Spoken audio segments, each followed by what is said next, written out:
This is John Wayne, James Arness, and the Immigrant. Director, Big Mouth. You calling me Big Mouth now? And camera, Mr. Terrence, the movie maker. At 1, 2, 3, and action. I believe my tale is tied to John Wayne, James Arness, and my boss, Mr. Johnny Barbo. I attended a summer camp in Simi Valley, and the next door neighbor was Mr. James Arness, Marshall Dillon on Gunsmoke. Mr. Dillon! I was a kid at that time, and I didn't realize what legends I am hanging around with. And yes, I was there. I'm going to tell you more. Yeah, come on in here, Dan. We all get in the picture here, see? He would come to visit his father and his brother, Peter Graves. Well, yes, I'm out of Jim's ranch now. Drinking beef. That's a for me, too. You betcha. Rams Arness was an older gentleman, as I told you, and he was a very, very proud man. He had a deep voice, just like his son, James Arness. I was born and raised in Minnesota, so was my dad. And I came out here after the war. The reason I believe that my tale is tied to these cowboys, and I'm gonna add a fourth person to it in a minute, is because Mr. John Wayne offered the job of being the marshal on Gunsmoke. Good evening. My name's Wayne.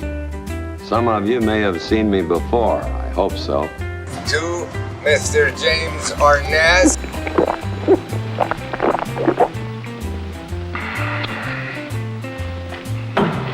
In the beginning, he didn't want to take it, and then the ranch manager for Mr. James Arness was Mr. Johnny Barbo, who was my boss, my friend, my mentor, and my teacher.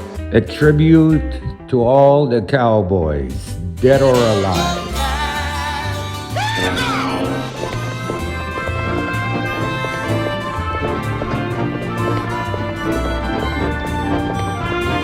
Gunsmoke, starring James Arness as Matt Dillon.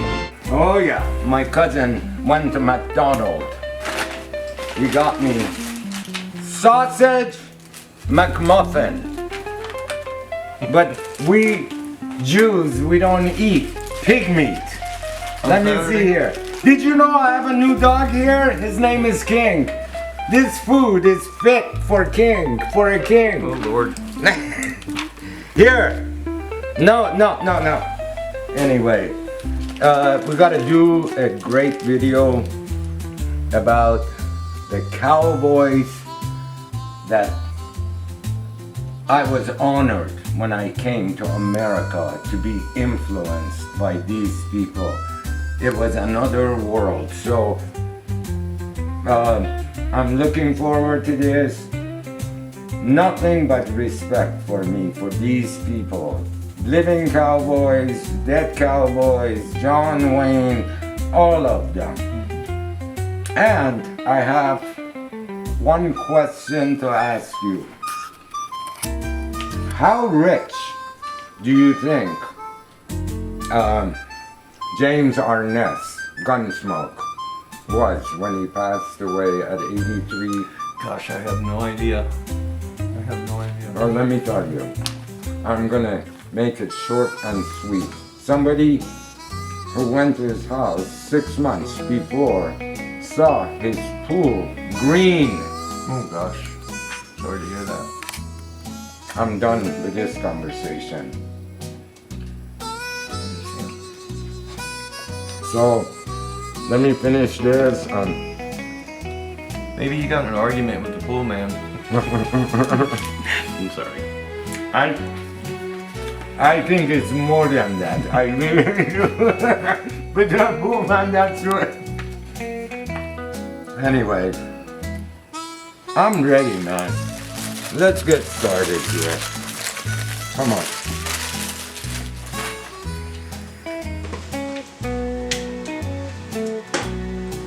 Put your water down.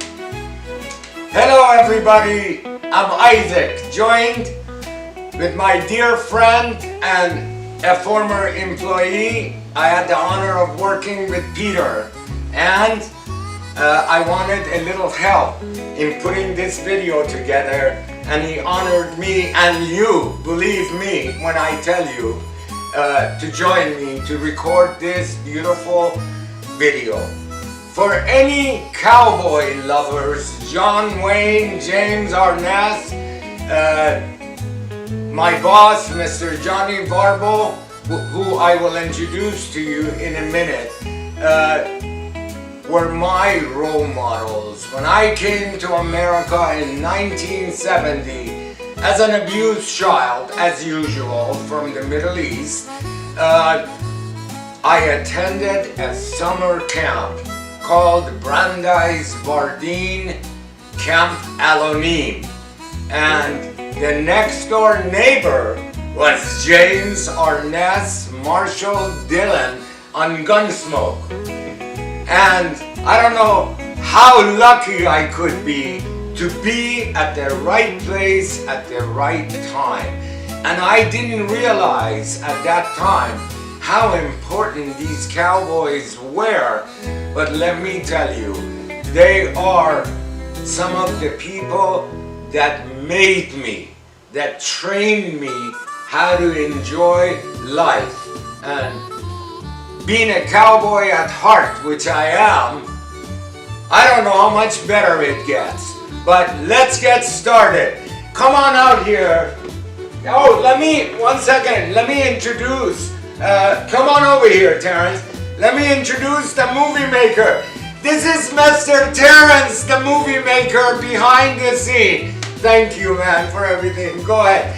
We're gonna come here, Terrence. Let's salute the cowboys. Videotape me.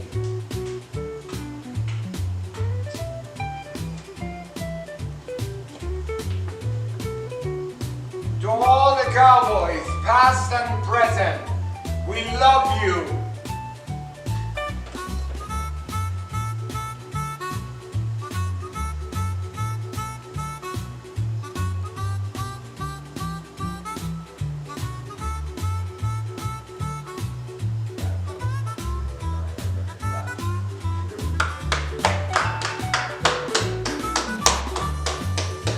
Come on in, let's get started here. Go ahead, have a seat. Thank you. I think you better stand on this one. First, my salute to this flag. Yes, I have a lot of American flags right there. And I have my whole flag department in the back over there. Do you see it?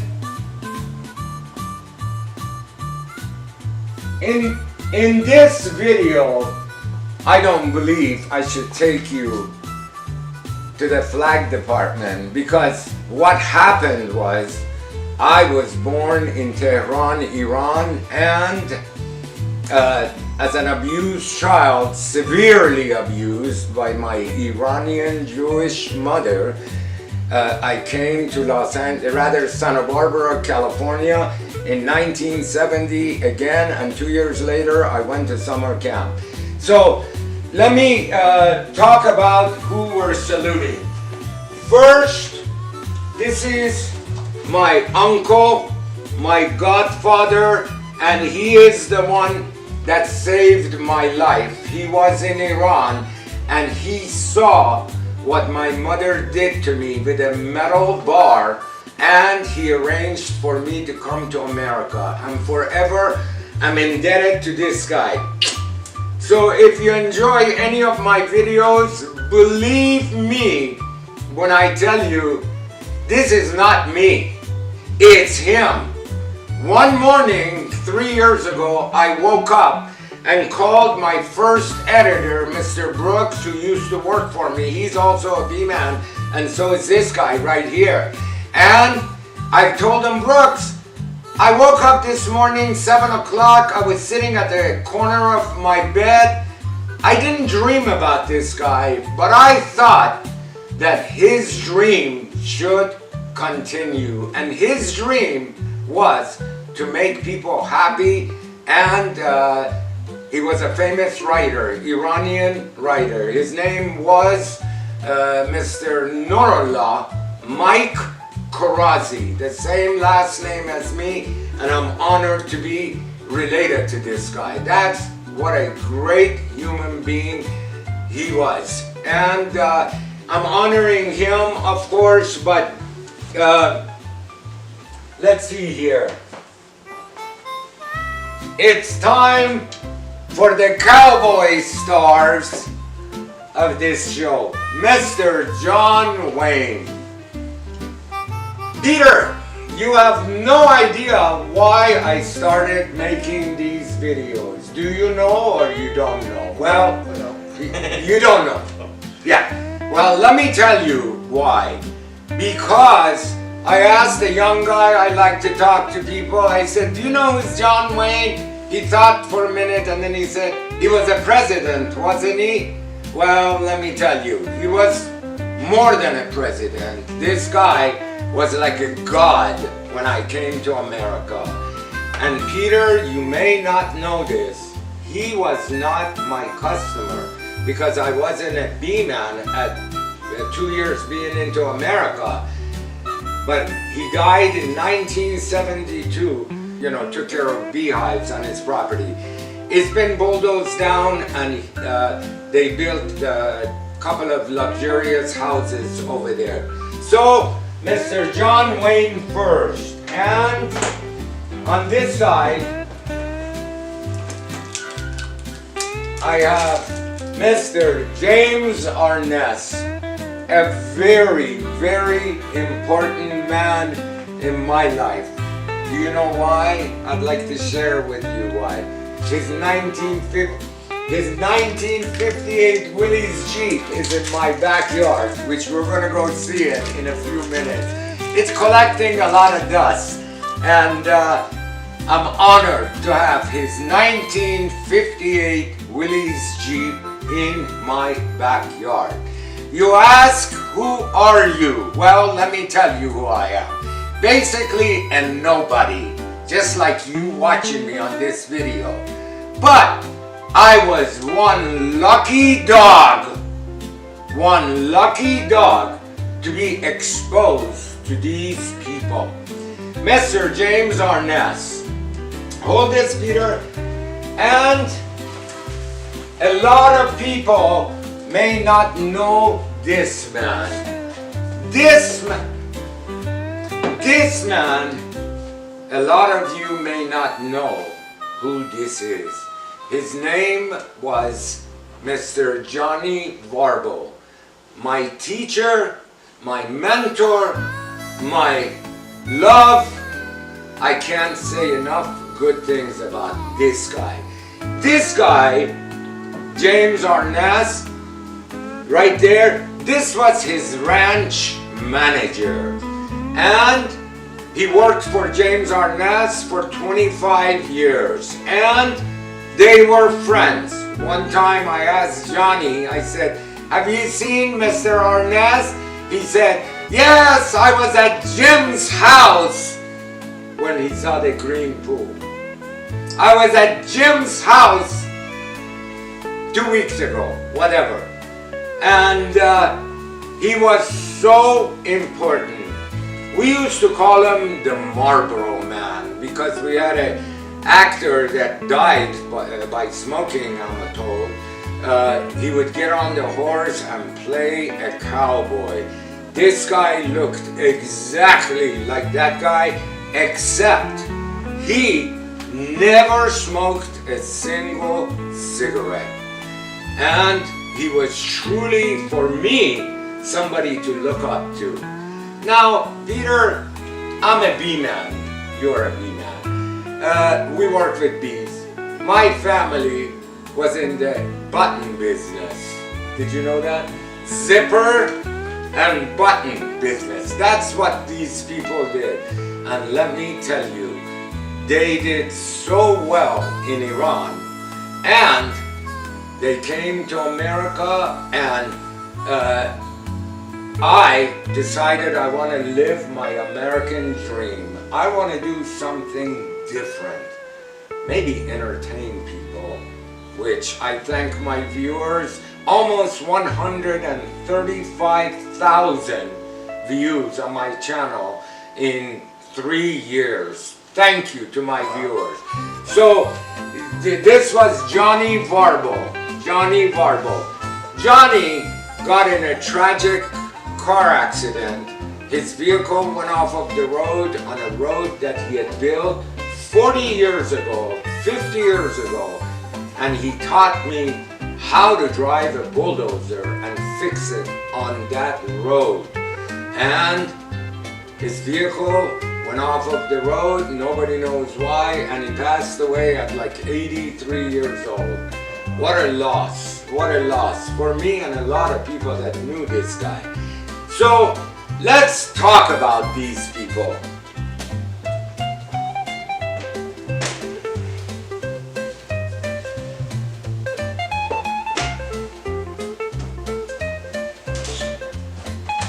Here, Peter. Put on the table. Now, I am making music videos, playing the drums to try to make people happy, because still dreams do come true in America.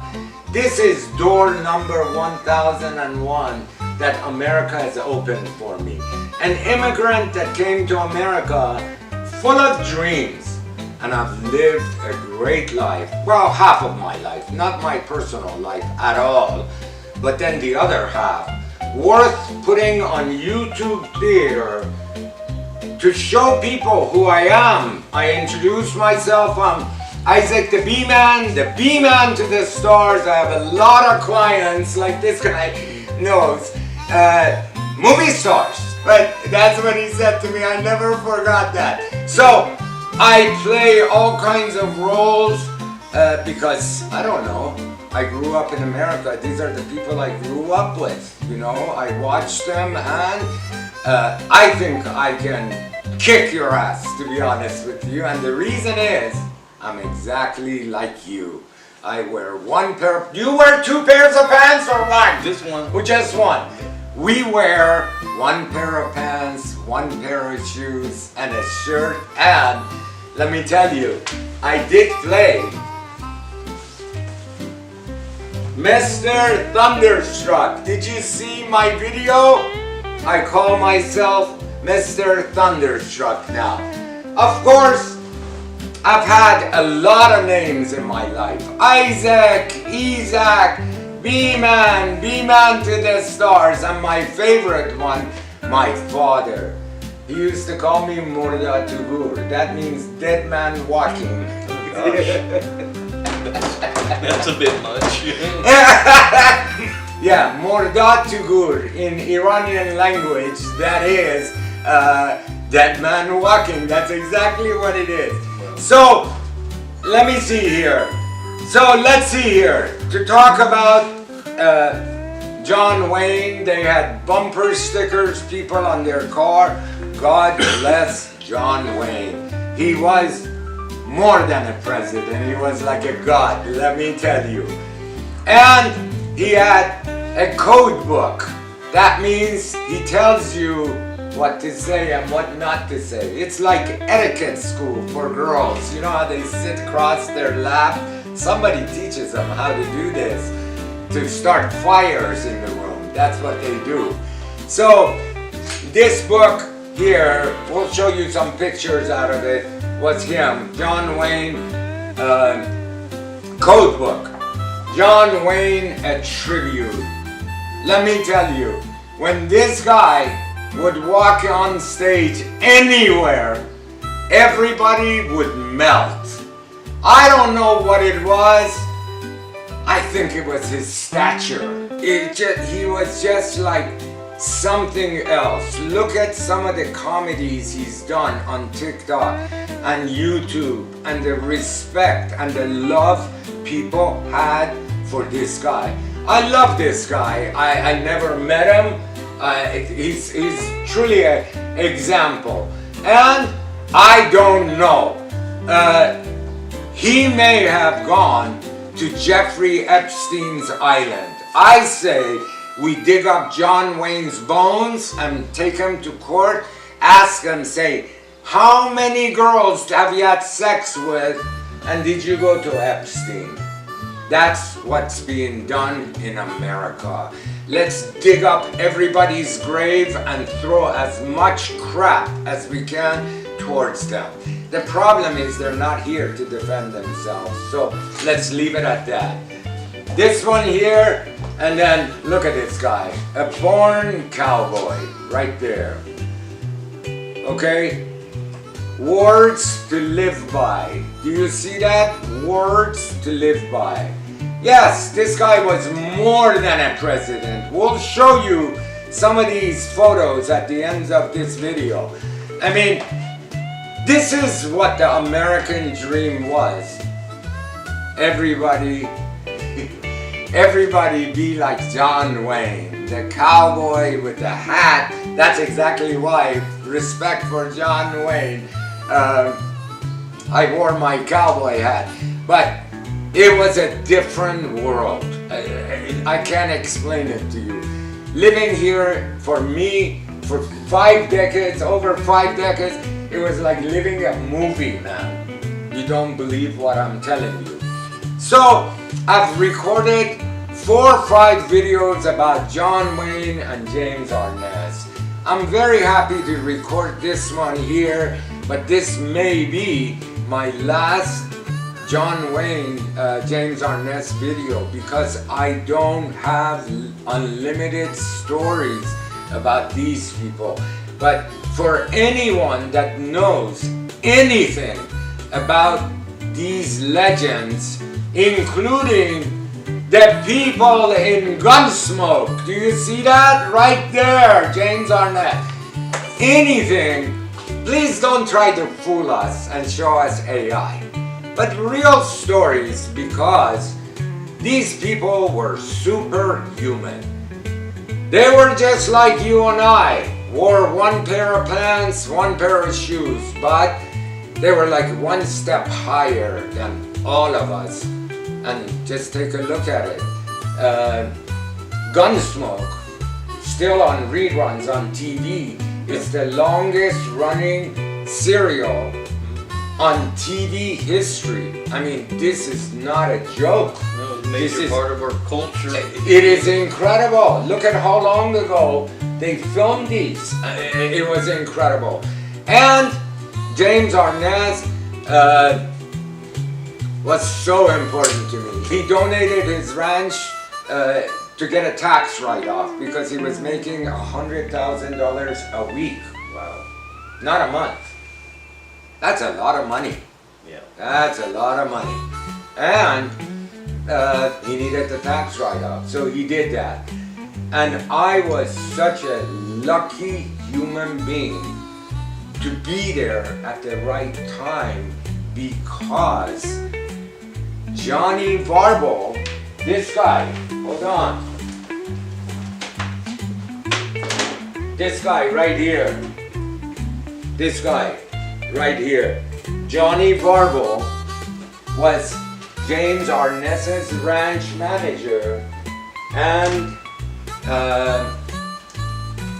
let's see here. He was James Arness's ranch manager who ran a cattle ranch, 1,500 acres, and they had 500 cows on the ranch. And what do you call it? After Arness donated his land to the summer camp, it was incredible. It was like a permanent fence between the summer camp and James Arness's property. You know why? Because when we were talking about the summer camp, we would say, Yeah, I saw a coyote on the Arness side by the corrals. I saw a coyote on the Brandeis side by Hidden Hills.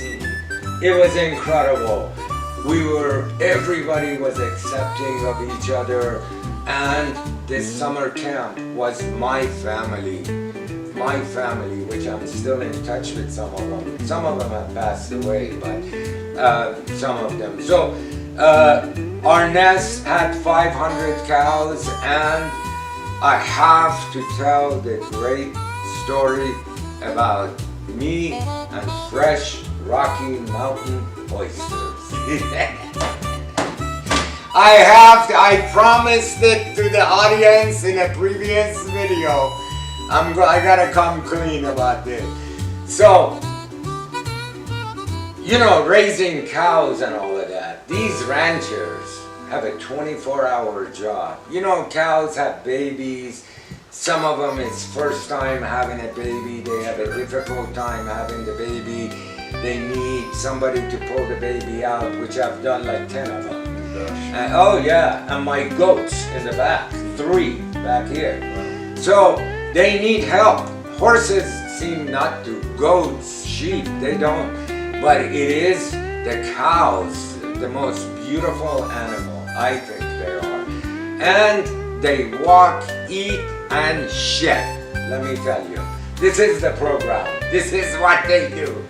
But they are such a beautiful animal. So they had 500 cows, and the cows would have, some of them, babies. And once a year, when the babies were 3 months old, 4 months old, we would gather them up in a corral, and we would have to put brand the back on their butt. And so if they get out and run away, somebody knows who owns that brand, who the cow belongs to. So we would brand them, we would cut their horns. If they were sick, we would give them an injection. And me being Jewish, I would be cutting their testicles, ladies and gentlemen. Girls, girls, girls, you're safe, let me tell you. So I would be cutting their testicle. I swear to my religion, the one God up there for everybody, this is a true story. So 4 o'clock in the morning, we get up, we saddle the horses, we start about 5:36, it's getting daylight out, we bring all the horses in, and I was the one that would gather. I was living a dream. You don't believe it. It's like seeing it on a movie theater. I was living it, not just watching it on a movie theater. Have you ever been to the ranch? One time. You went there! Yeah. You saw it. I saw James Arness 7, 8 times. My boss, Johnny Garbo, always said, these are movie stars. You don't go up to them, ask them for autograph, harass them. So I never did that. I saw him. His father lived at the ranch. So him, Arness, and Peter Graves, who's his natural brother from the same mother and father, they used 2 different names because those days the director told them 2 artists cannot have the same name. So he picked Peter, I want to say Peter Arness. James Arness and Peter Graves.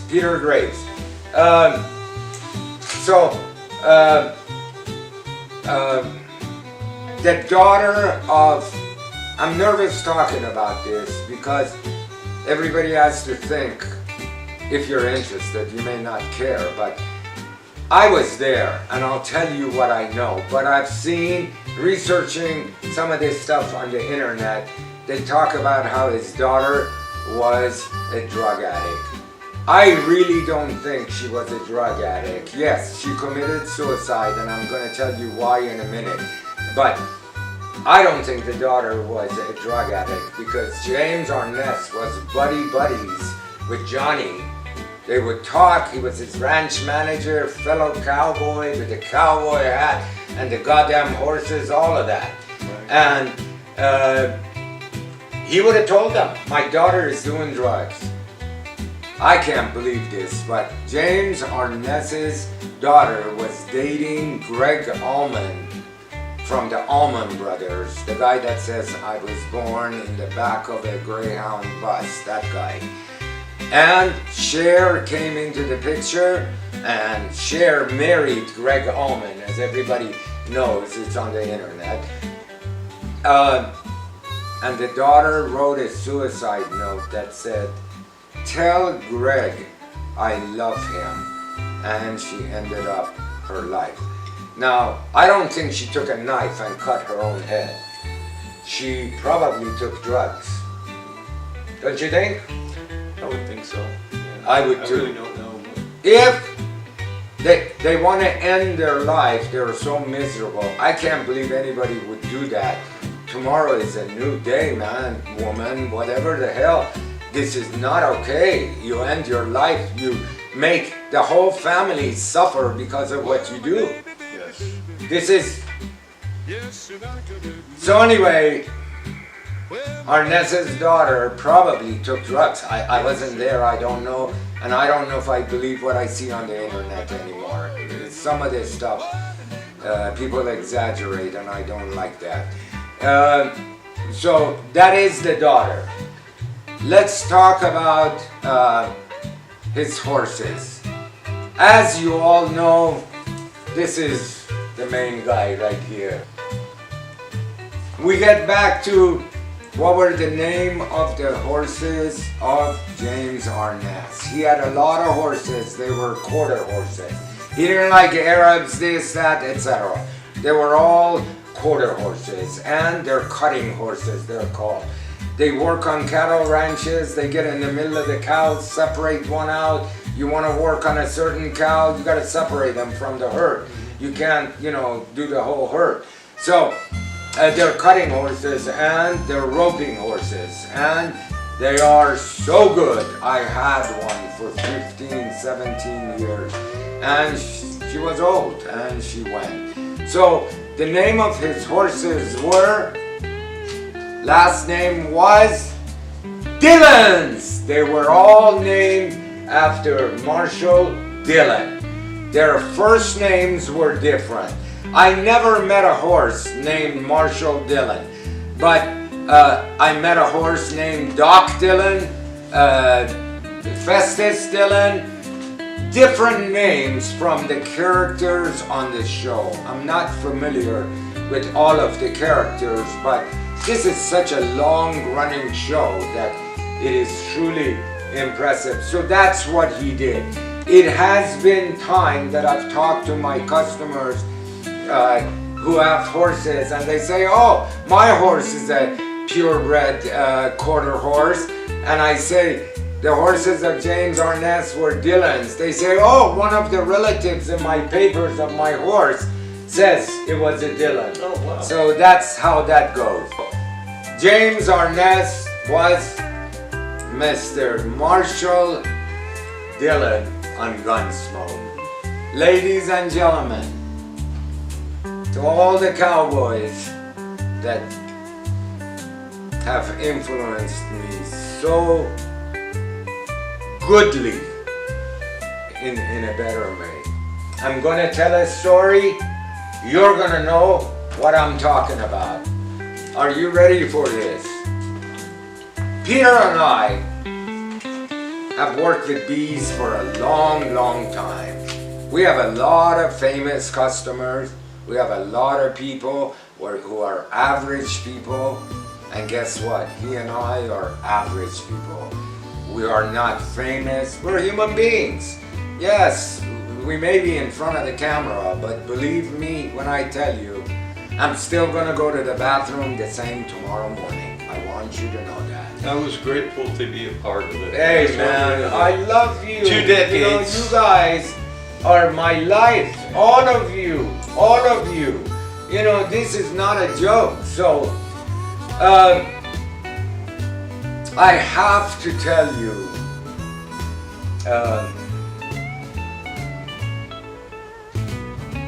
how this has panned out for me. Me, the immigrant. You will not find a luckier immigrant in this country than me. Behind the camera is James Arness's 1958 Willy's Jeep, which I'm gonna share with you. With Peter, we're gonna take the cover off and show it to you. I still think, like my other video, that my tail is tied to these three cowboys. And the reason me, the little immigrant that was lucky enough to be at Brandeis Camp Aloni, to get to experience all of this, and now to make this beautiful video in the heart of San Fernando Valley, right next to King Budweiser's castle that I make Budweiser commercials. I'm gonna spill my heart out. The internet says that John Wayne did not offer James Arness the job of Marshal Dillon. I beg to differ with that, and I know you've all spent 40 years of sleepless nights. People can't sleep unless they know the truth. True that. Yeah. Let me tell you, this guy right here, Johnny Varbo, my boss, my mentor, the ranch manager for James Arness, told me that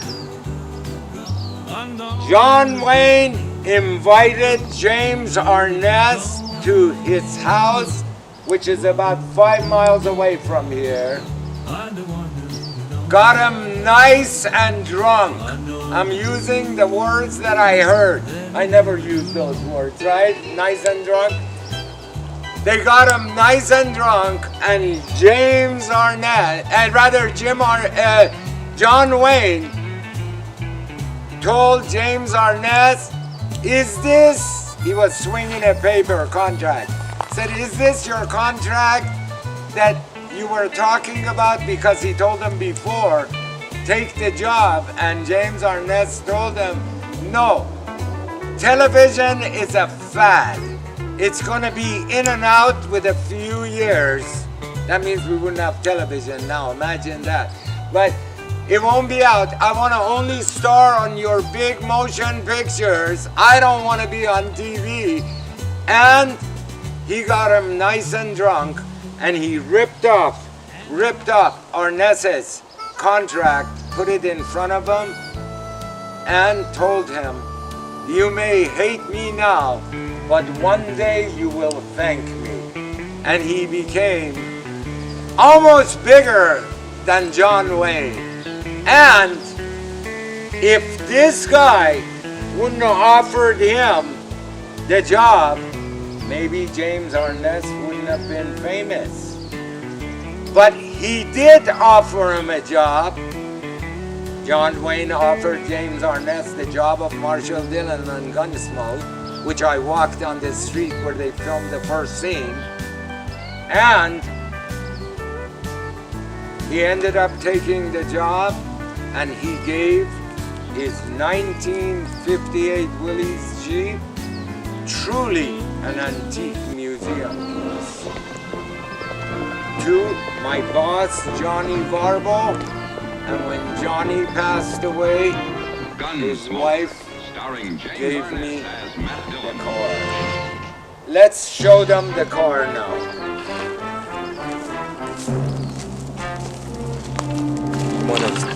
Ready? James Arness's car.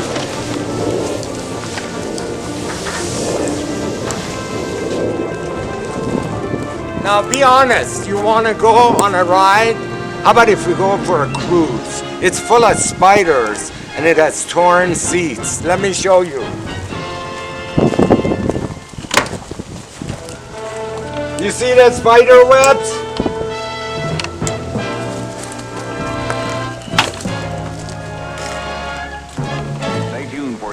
from next week's Gunsmoke.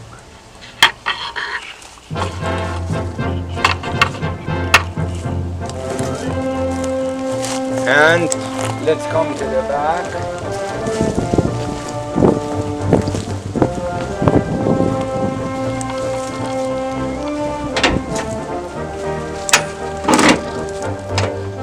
Let me do a scene for them so I can make the audience real jealous. You ready? I'm gonna make you real jealous. Ladies and gentlemen, the cowboy lovers like we do.